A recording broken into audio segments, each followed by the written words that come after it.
जबलपुर गढ़ा के गंगानगर में रहने वाली मंजू तिवारी नाम की एक महिला पिछले 12 सालों से ससुराल वालों से प्रताड़ित है। जब से उसकी शादी हुई है तब से उसके ससुराल वाले दहेज की डिमांड कर रहे हैं। जैसे तैसे अभी तक तो उसके पिता दहेज देते रहे, लेकिन जब उसके पति योगेश तिवारी ने दूसरी महिला को घर में लाकर रख लिया और उसे अपनी पत्नी बना लिया तो मंजू तिवारी ने पुलिस में शिकायत दर्ज कराई। मंजू तिवारी का कहना है कि वह पिछले 1 साल में कई बार संजीवनी नगर थाने में पति और ससुराल वालों के खिलाफ कार्रवाई करने की मांग को लेकर आवेदन दे चुकी है, लेकिन उसकी शिकायत पर अभी तक कोई कार्रवाई नहीं की गई। अब यदि वह अपने बच्चों के साथ आत्महत्या करती है तो उसकी पूरी जवाबदारी पुलिस की होगी। पति मेरे योगेश तिवारी, हमारा विवाह 2012 में हुआ, जिससे मेरे 2 संतान हैं, 2 बच्चे हैं मेरे। 10 साल की बेटी है मेरी। योगेश तिवारी, गंगानगर गुरहा तालाब। मेरे 2 बच्चे हैं, एक 10 साल की बेटी है, 5 साल का मेरा बेटा है। मेरे घर वाले शुरू से ही मुझे परेशान करते रहे, मुझे दहेज के लिए प्रताड़ित करते रहे कि तुम दहेज नहीं लेके आई हो। ऐसा करते करते थोड़ा उन्हें 15 लाख तक की डिमांड मेरे पिताजी से करी। वो 2015 से उनको भरपाई करते हैं।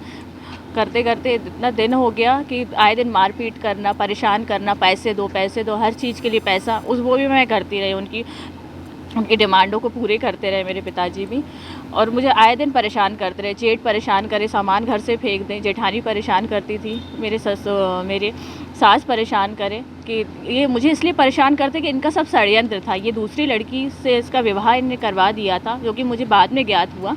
उस चक्कर में ये मुझे भगाना चाहते थे घर से। ये सब मिलके उन्होंने पूरा षड्यंत्र रचा ताकि मुझे घर से निकाल सके, मुझे परेशान करते रहे। और मैं अगर कंप्लेन की बात अगर करती थी, अगर एक्शन लेने की, तो ये मुझे मारने की धमकी देते कि अगर तूने घर से बाहर निकली और हम लोग का कंप्लेन किया तो तुझे मैं घर में घुसने नहीं दूंगा, तुमको तेरे बच्चों को मार डालूंगा। यहाँ अब स्थिति इतनी बेकार हो गई है।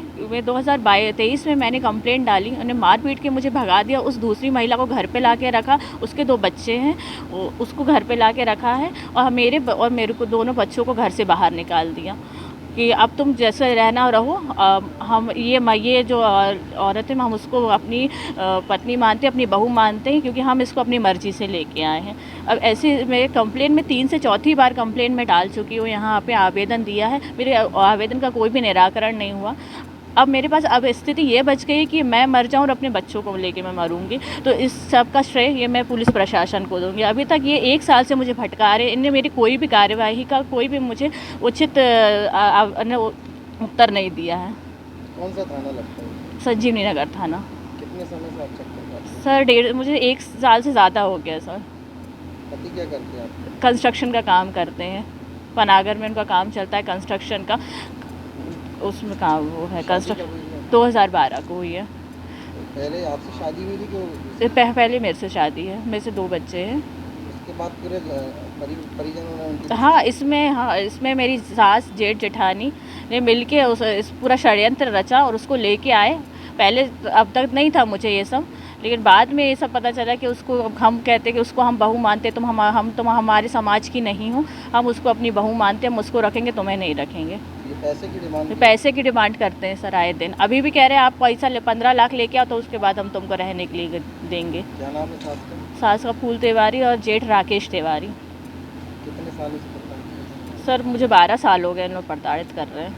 पहले आपने कंप्लेंट? सर कंप्लेन करने की कोशिश कर, मैंने बाहर निकलने की कोशिश की, मेरे बच्चे छोटे थे। मुझे आए दिन धमकी देते थे कि तेरे को भी मार डालूंगा, तेरे घर वालों को भी मार डालूंगा। मेरे पास उपचार नहीं होता था, मैं मायके चली जाती थी। आज आपने शिकायत की? सर मैं फिर से शिकायत करने आई हूँ इनके पास।